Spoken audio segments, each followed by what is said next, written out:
Olá, meus irmãos, a paz do Senhor Jesus Cristo. Meus irmãos, estou aqui passando mais uma vez para falar para os irmãos que tive mais uma oportunidade de estar pregando a palavra de Deus ali na IPJV Sítio Trapiá, Igreja Pentecostal Jesus é Vida, e quero compartilhar com vocês alguns momentos da ministração. Creio que Deus vai falar o teu coração, assim como falou comigo, falou com todos os irmãos que estavam naquela localidade. Então, meus irmãos, que Deus vos abençoe em nome de Jesus. Fique com a palavra de Deus, e você que ainda não é inscrito no meu canal, se inscreva, ative o sininho, deixa teu like, compartilhe esse vídeo para mais pessoas, para que mais pessoas alcancem aquilo que Deus tem para cada um de nós. Que Deus vos abençoe e vamos para o vídeo em nome do Senhor Jesus. Por onde Jesus passava, pessoas que estavam tristes se alegravam. Por onde Jesus passava, pessoas que estavam doentes eram curadas. Por onde Jesus passava, famílias que estavam destruídas eram transformadas. Então isso foi gerando ciúme aos olhos dos fariseus. Isso foi gerando ciúme aos olhos daqueles homens. E aqueles homens, como ainda estavam presos à religião, pastor Jadeus, eles não aceitavam aquilo que Jesus estava fazendo, porque eles acreditavam em algo muito diferente. Eles acreditavam em algo que não tinha nada a ver com aquilo que eles estavam vendo. E a palavra de Deus diz que, vamos usar dois exemplos, que a palavra de Deus fala em Mateus, no capítulo 12, no versículo 38, que Jesus fala sobre o sinal de Jonas. Aleluia. Que a palavra de Deus diz que os escribas e os fariseus chegaram até Jesus e queriam ver de Jesus um sinal. Mas Jesus disse que, como Jonas passou 3 dias e 3 noites no ventre de um peixe, assim também o Filho do Homem passaria 3 dias e 3 noites no coração da terra.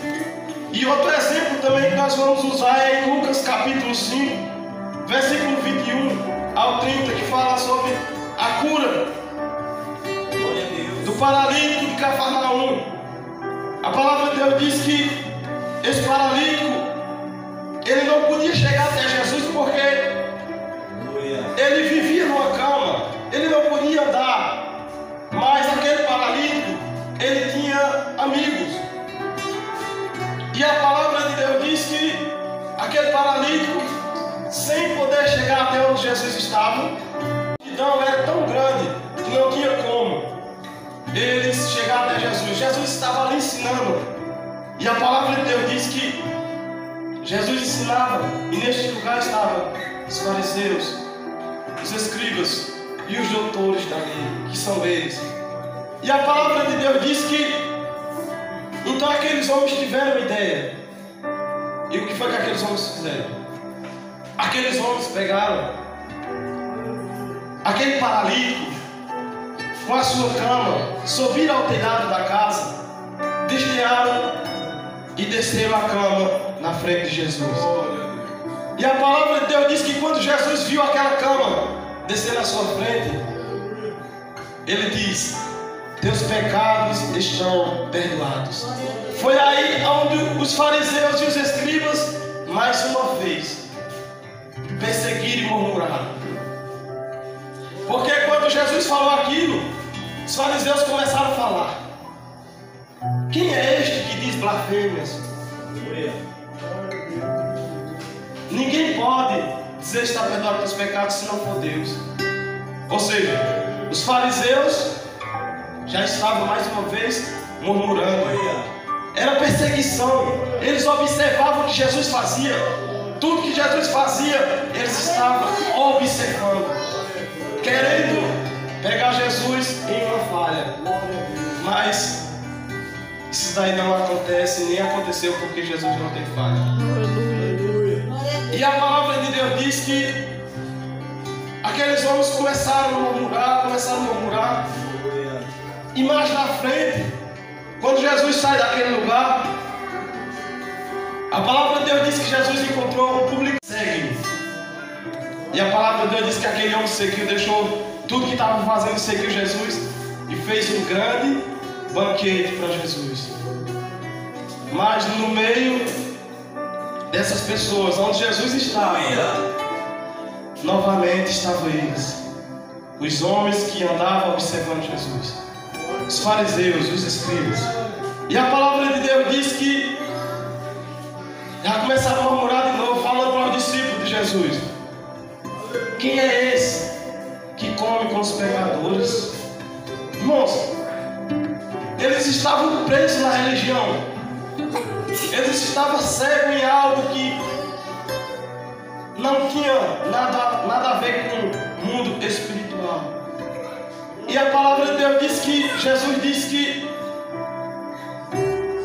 aqueles homens não aceitavam quando Jesus sentava perto de um pecador, não aceitava quando Jesus chegava em um homem ou uma mulher e falava: está curado, está perdoado todos os teus pecados. E a palavra de Deus diz que esses homens começavam a observar Jesus em tudo que Jesus fazia. É por isso que aqui no versículo 20 ele diz, quando é interrogado pelos fariseus: quando é que vem o reino de Deus?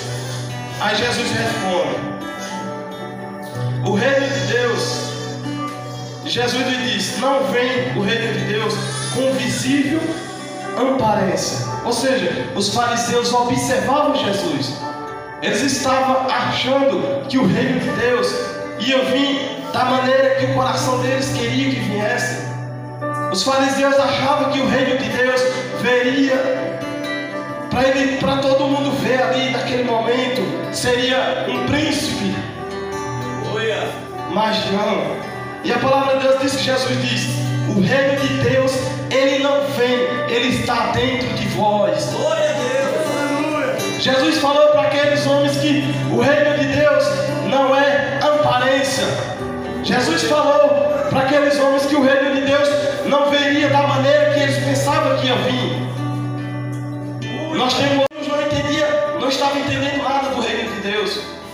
Porque o reino de Deus, irmãos, é dentro de mim e dentro de você. Quando Jesus aqui fala que o reino de Deus está dentro de nós, não é que nós vamos parar de congregar, não é que nós vamos parar de vir à igreja. Porque, irmãos, uma presença maravilhosa como foi hoje, isso aí não tem nada a ver. O que Jesus estava falando é que importa chegar um dia que eles iam querer ver e não iam encontrar. É por isso, irmãos, que o reino de Deus está dentro daquele que busca. O reino de Deus está dentro do que busca, do que clama, do que jejua, do que ora, do que se arrepende e quer viver uma vida para Deus. E a palavra de Deus diz que Jesus continua: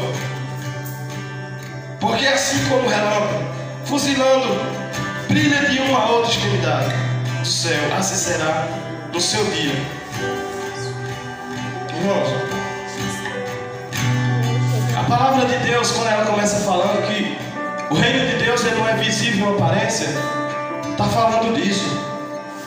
No grande dia, quando Jesus for arrebatar a sua igreja que somos nós, está falando para mim e para você que não vai haver mais tempo para arrependimento. Quando esse céu raiar, quando Jesus arrebatar a sua igreja, não vai haver mais tempo para alguém querer dizer: hoje eu vou buscar a presença de Deus. Não vai haver mais tempo, porque tem que ser o hoje, tem que aproveitar o hoje. Se você pode estar fazendo a obra de Deus hoje, faça. Não olhe para aquilo que quer lhe impedir de estar fazendo a obra de Deus. É como a palavra de Deus diz. Eu estava conversando com a irmã Luzia ontem e eu comentando mais. Quando Jesus veio, muitas pessoas o rejeitou. A palavra de Deus diz que teve lugar que Jesus chegou para pregar a palavra e foi expulso. Ele foi expulso. Por quê? Porque onde ele andava, pessoas eram transformadas. E a palavra de Deus diz que mais importa que primeiro ele padeça, seja rejeitado por essa geração. Irmãos, quando as pessoas rejeitam a minha pregação e a sua pregação, não é que ele está rejeitando a nós, mas ele está rejeitando a Jesus. Ele está rejeitando ao amor de Cristo, porque ele nos chamou para que nós fizesse a obra dele. Ele nos chamou para que nós pregássemos o seu evangelho. Então, irmãos, não fique triste com isso. Eu sei que muitas das vezes nosso coração vai querer ficar triste, porque vai acontecer muitas vezes, vai ser a própria família nossa que não vai dar crédito à palavra de Deus, vai rejeitar aquilo que Deus tem feito na nossa vida. Mas não desanime, não baixe sua cabeça.